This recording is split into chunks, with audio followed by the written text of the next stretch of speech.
कल की चर्चा को आगे बढ़ाता हूँ।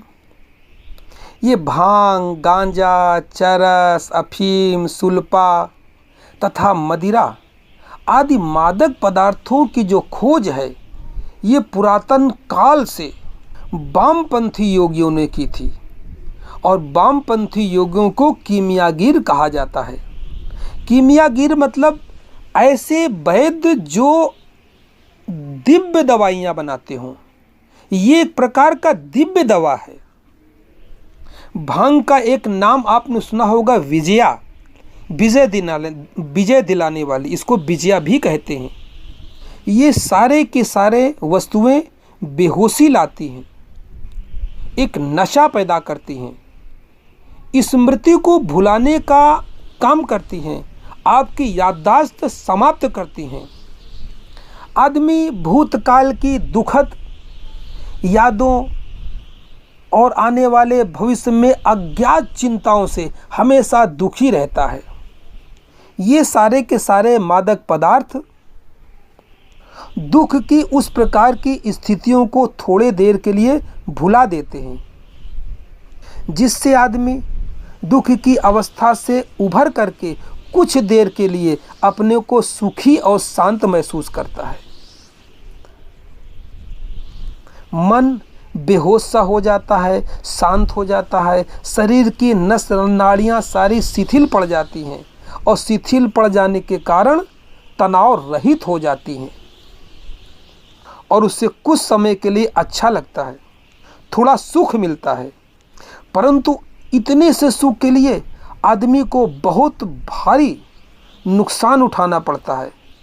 सामाजिक स्तर का नुकसान, आर्थिक स्तर का नुकसान, शारीरिक स्तर का नुकसान, मानसिक स्तर का नुकसान, क्योंकि सब धीरे धीरे क्षीण पड़ जाता है, यानी भीतर से बीमार हो जाता है। शारीरिक बीमार, आर्थिक बीमार, मानसिक बीमार, और समाज में तो बदनामी होती ही है, तो सामाजिक बीमार भी मानिए। अब इसका दूसरा पहलू सोचिए, विचार कीजिए। धर्म के जगत में, अध्यात्म के जगत में धार्मिक कृत्य हैं, भक्ति योग है, ध्यान योग है, कुंडलिनी योग है, समाधि योग है, निर्विचार समाधि है, निर्विकल्प समाधि है। इन सभी बातों में साधक को जो आत्मा में एक आनंद आता है, एक सुकून आता है, एक निर्विचारिता आती है, वह अनुभव योगी लोग शब्दों से, अपनी वाणी से नहीं बता सकते, क्योंकि ध्यान और समाधि का जो वो गुण है, जो अनुभव है, वो गूंगे के गुड़ की तरह है। तो इसका विस्तार से वर्णन न किए जाने वाले अनुभव को, कि भक्ति के रस में, ध्यान योग साधना में मन कैसा प्रसन्न चित्त होता है, हल्का होता है, आनंदित होता है, सभी प्रकार के तनाव दूर हो जाते हैं, भीतर एक मस्ती की तरंग बहने लगती है, मन आनंद में हिलोरे मारने लगता है, ध्यान की मस्ती में चाल बहक जाती है, आकाश में उड़ने का मन करता है, भीतर एक अनकहा सा मौन का सन्नाटा छा जाता है, सब कुछ उल्टा पुल्टा हो जाता है।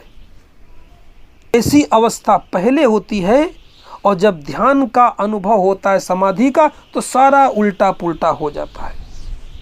ध्यान में तो विचारों के जितनी तरंगे हैं वो सब थमने लगती हैं, रुकने लगती हैं। जो विचार लगातार चलते रहते हैं वो निर्विचार में बदल जाते हैं। अब तो उसे निराकार, निर्विकार, निर्गुण, ये जो शब्द होते हैं ना, इनका अनुभव होने लगता है, इनकी परख होने लगती है। अब तो दृष्टि ही बदल जाती है। अब तो सारा संसार निर्दोष प्रतीत होता है, सबको हृदय लगाने का मन करता है, भीतर प्रेम का सागर उमड़ पड़ता है।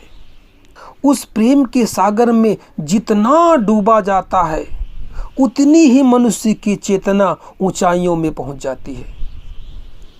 सुख और शांति, परमानंद का अनुभव होता है। आदमी भूतकाल की और भविष्यकाल की जितनी चिंताएं होती हैं उनसे मुक्त हो जाता है और वर्तमान में मस्त होकर के जीने लगता है।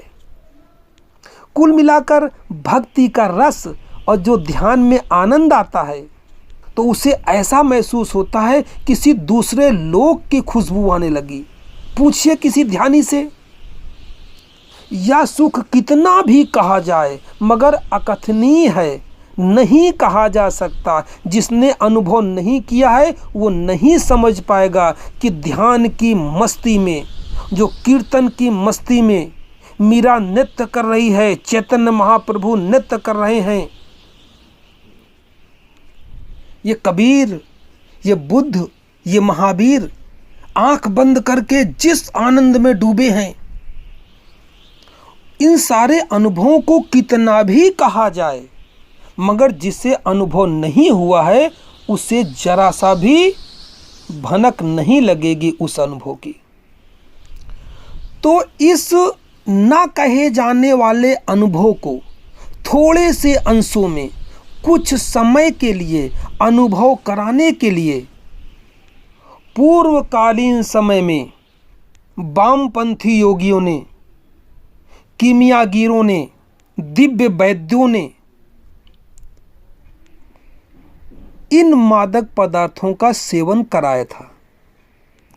फिर कहता हूं, सुनिए, आध्यात्मिक धार्मिक क्षेत्र में वामपंथी अघोरी योगियों द्वारा साधकों को इन मादक पदार्थों का प्रयोग करवाया जाता था और इसका उद्देश्य मात्र इतना था, उन्हें यह समझाने का प्रयास किया जाता था कि जो नशे का सुख का अनुभव तुम्हें इससे हो रहा है, इससे 1000 गुना नशा सुख शांति तुम्हें भक्ति रस में और ध्यान के रूप में डूबने में समाधि के क्षणों में आएगी।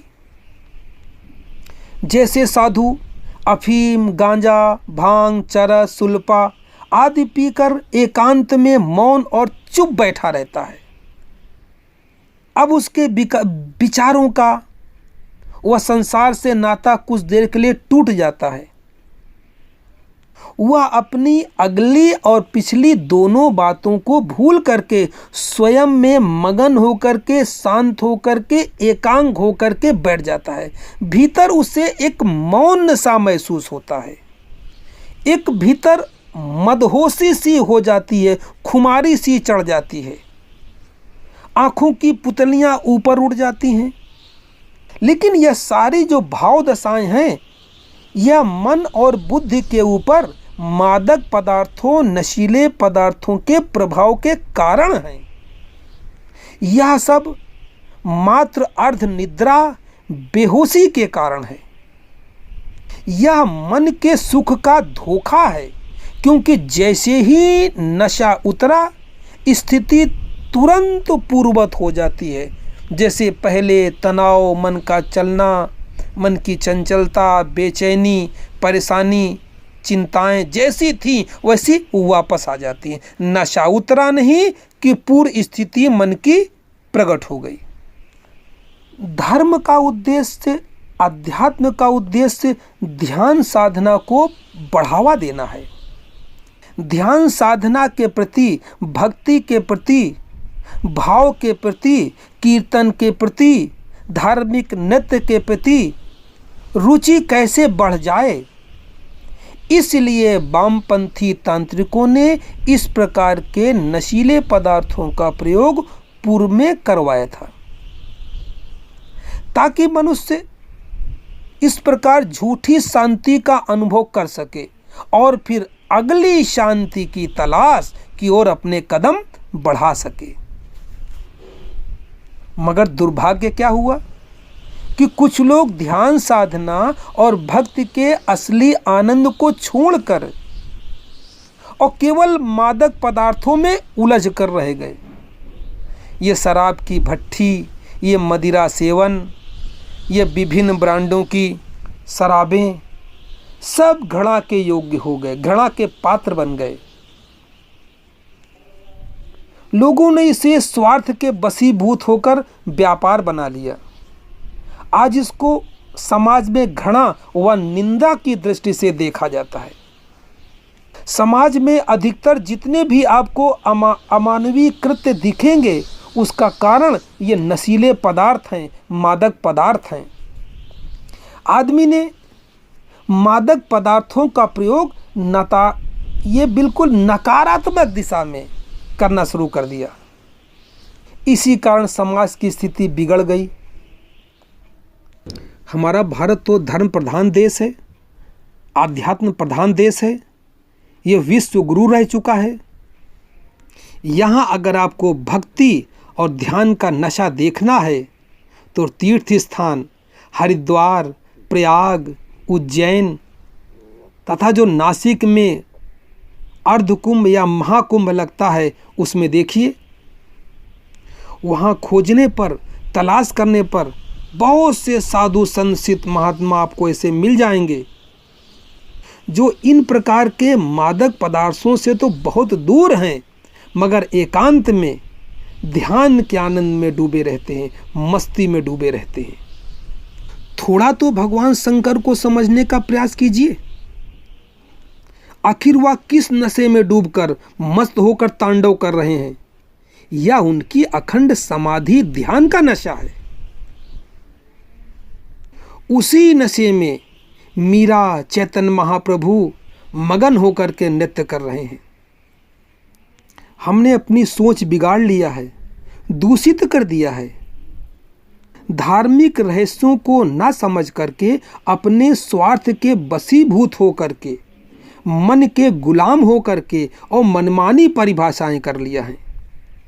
यदि हम भांग, चरस, गांजा पीना चाहते हैं तो भोले के भक्त बन जाते हैं। शराब, मदिरा पीना चाहते हैं तो भैरव के भक्त बन जाते हैं। यदि मांसाहार करना चाहते हैं तो काली के भक्त बन जाते हैं। इन सब से समाज की स्थिति बहुत दैनिक और भ्रामक होती जा रही है। इसलिए जितनी जल्दी हो सके ध्यान और भक्ति के भाव में जो वास्तविक आनंद आता है, जो शांति मिलती है, जो सुकून मिलता है, जो आनंद मिलता है, उसकी तलाश प्रारंभ कर देनी चाहिए। तभी हमारा मानव जीवन सफल हो सकेगा। और इस प्रकार के अनुभव के लिए बुढ़ापे का इंतजार नहीं करना चाहिए। जवानी में ही ध्यान, धारणा, भक्ति इनका रस लेने के लिए कहीं जुड़ करके किसी सत्पुरुष के पास, किसी गुरु के पास लग जाना चाहिए कि थोड़ा थोड़ा स्वाद आने लगे, ताकि लंबी उम्र, बड़ी उम्र में उस सुख का, उस आनंद का पूरा भोग सको। आध्यात्मिक व्यक्ति त्यागी नहीं होता, वो महाभोगी होता है। वो इस प्रकार का सुख भोगता है जो सामान्य संसारी नहीं जानता है। वही समाधि का सुख है।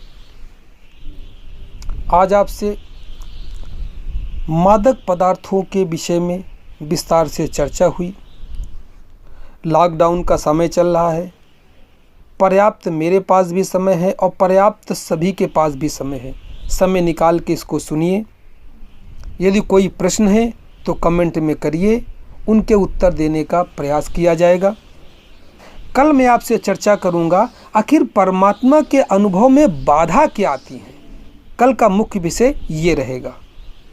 तो जैसे ही मैं अपनी वीडियो अपलोड करूंगा तो आप लोग एक काम करें, इसको सब्सक्राइब कर दें, बेल आइकन दबा दें, ताकि जैसे ही मैं इस वीडियो को अपलोड करूं उसकी सूचना आपके पास तुरंत पहुंच जाए। क्योंकि समय समय की बात है, इस समय मूड बन रहा है, माहौल है, सब शांत है, चर्चा चल रही है। कब चर्चा करने का मन ना करे कुछ नहीं कहा जा सकता। मेरा मोबाइल नंबर और व्हाट्सएप नंबर 9897727441। नमस्कार, धन्यवाद।